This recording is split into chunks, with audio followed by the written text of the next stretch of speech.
Some marriages didn't break because there was no love. They broke because pride wouldn't bow. Pride was on full display.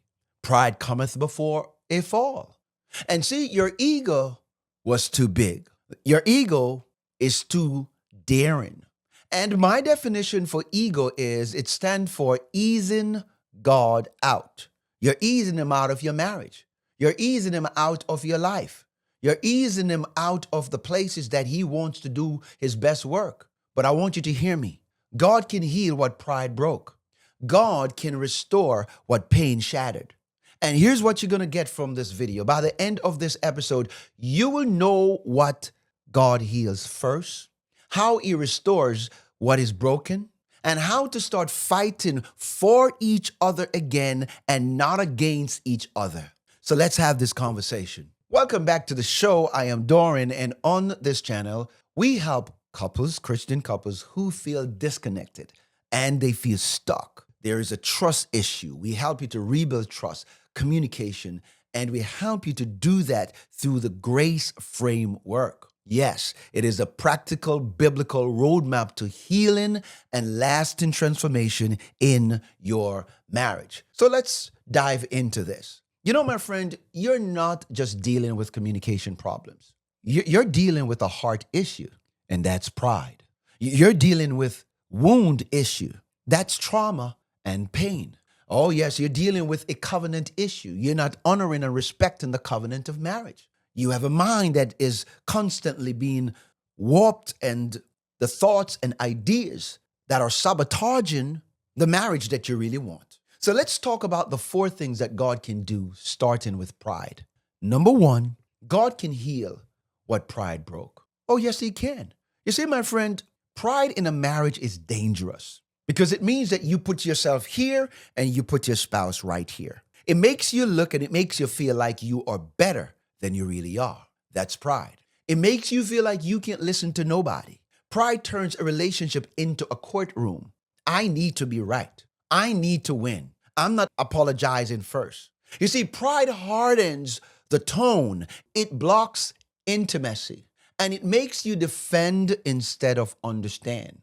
Pride doesn't just stop, conflict resolution. It kills tenderness. You see, my friend, God heals pride by restoring humility. And humility is not weakness. It is strength under God's guidance. And see, what humility looks like in a marriage? I'm going to tell you what it looks like. You stop protecting your ego and you start protecting the covenant. That's what humility looks like. It means that you lean in and you listen to your spouse like you really care about what they have to say. You choose truth over image. I was wrong. I apologize. That's humility. I hurt you. I'm sorry. You see, you stop keeping score and you start to really take responsibility for the fact that you are hurting the person that you profess to love.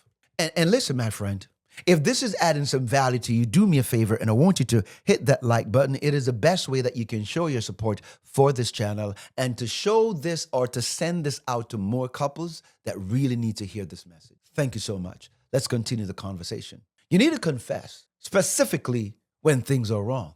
I'm sorry for what I did. Not I'm sorry, but. No, we don't need the but in here. We just need to be sorry.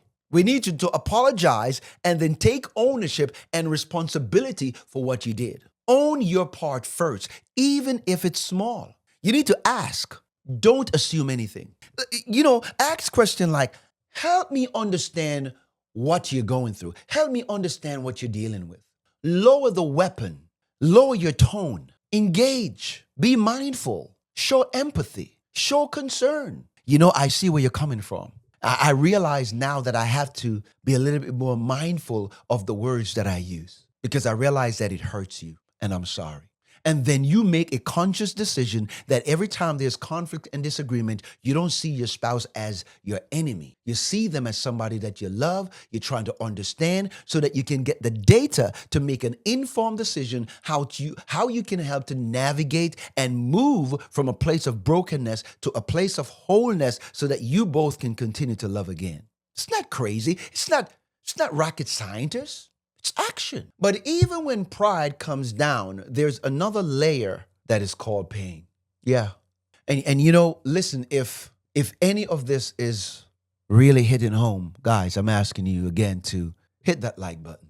You can really help this channel grow by sharing, by commenting. Let's grow this community here. I really need your help.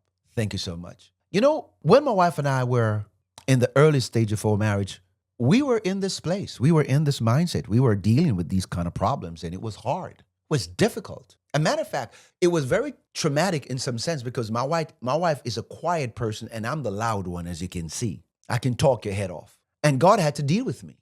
God had to show me and show me that my pride is hindering my wife from becoming vulnerable and opening up to me so that I can be able to nurture and love her. But I had to work on me.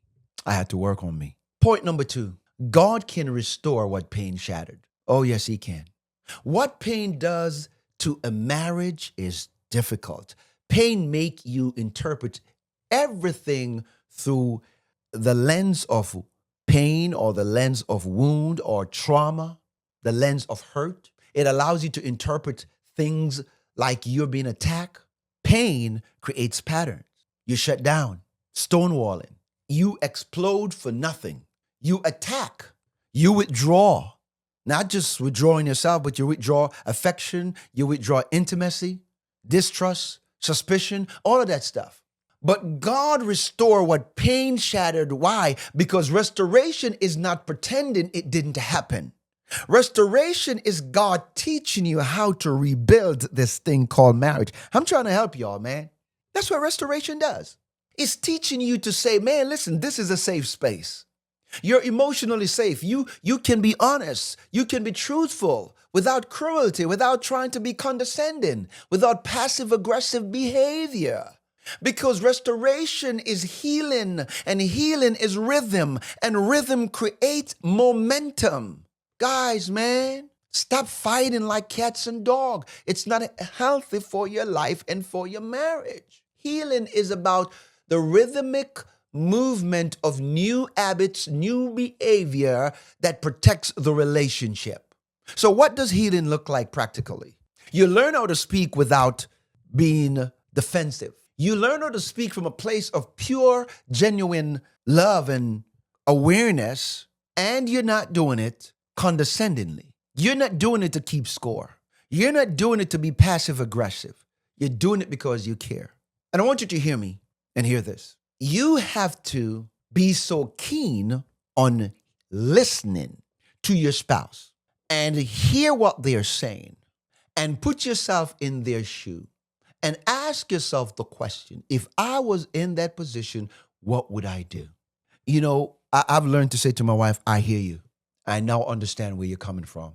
Before, babe, I just thought that you were just being selfish. But I now that you explain it to me, I get it. And you know how she was able to explain it? Because I created a safe space.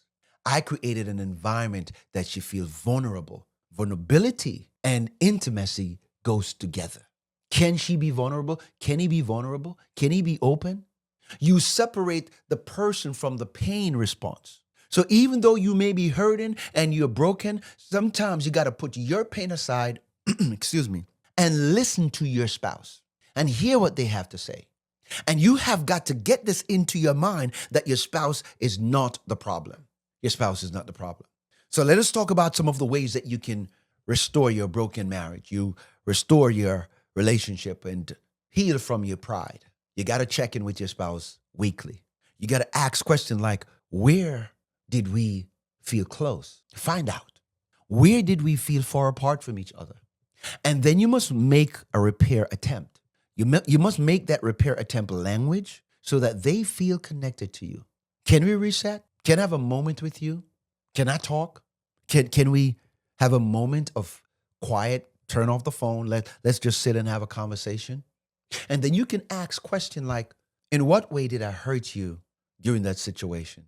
Is there anything that you think I could have done differently? Do you understand what those language and those moments do? Because here's the thing. Most of you guys argue and fight and complain, but your intention is not to kill the marriage. Your intention is not to to really get a divorce, you're just hurting. And hurt people hurt people. Now, how do you stop the fighting against each other and start fighting fairly? That's where number 3 comes in. God will teach you how to fight for each other and not against each other. So you got to put him first. You got to put the covenant first. And when God is first and your marriage is first, you stop fighting, period. The covenant is first. Respect and honor the covenant. It is non-negotiable. It is the A in our grace framework, where you have got to honor and respect the covenant of marriage. Agree to honor. You know, what does fighting really looks like in a godly marriage? There's no fight. It's just disagreement. We're not fighting to win. We are having discussion to solve a problem. You must refuse to be the DJ that the devil used to destroy your marriage. You must refuse to disrespect what God is trying to build. You must refuse to allow the enemy to come right in and create havoc and create frustration in your home and in your marriage. You have got to bind up that demon and tell the devil, you're not going to win in this marriage, because greater is he that is in us than he that is in the world. We're not going to listen to all the lies and all the thoughts that you're putting into our mind that is not God-centered. We're not listening anymore. We're going to believe the living word of God. And we're going to roll up our sleeves and we're going to go to work and we're going to work on ourselves. We're going to fix this for real. We're going to change the narrative. We're going to change the culture. We're going to lean in and say, God, I surrender my life. I surrender my spouse. I surrender the marriage to you, and let you do the work. And my friend, if I can say anything to you that can help you, it is this: you cannot do marriage alone. And pride will destroy your marriage. It will break your marriage down. It will burn your house down. You have got to put pride aside, surrender your marriage, own your mistake, talk about the issues, deal with the things that's hurt in the marriage. Remember that you are two people who are in marriage that comes from different background, and you have to learn how to coexist, learn how to modulate, and learn how to set the temperature of your attitude so that it doesn't create more conflicts. You learn and be excited about getting to know your spouse. I'm married for 32 years and I'm still excited about getting to know my wife, and she's still passionate about knowing me. And so, guys, thank you for watching. I'm going to land this episode, and if it's been a blessing to you, I want you to do us a favor and hit that like button, hit that subscribe button. Please share. And if you need marriage help, if you need coaching, if you want to be a part of our private coaching sessions, and you want one-on-one, mano to mano, right? There's a link in the description that you can click and book a free consultation. If you'd like to learn more about our marriage makeover coaching program, then you can book that link, click that link also, and book a free consultation. And let's find out which is the best fit for you. Let's have a talk, because I promise you, you're going to be able to grow and change and get better at doing life and doing marriage. May God bless you. Thank you so much for watching. Thank you for sharing. Thank you for liking this video. And I cannot wait to see you in the next one. In the meantime, go and check this one out. God bless you. Ain't it great? Bye-bye.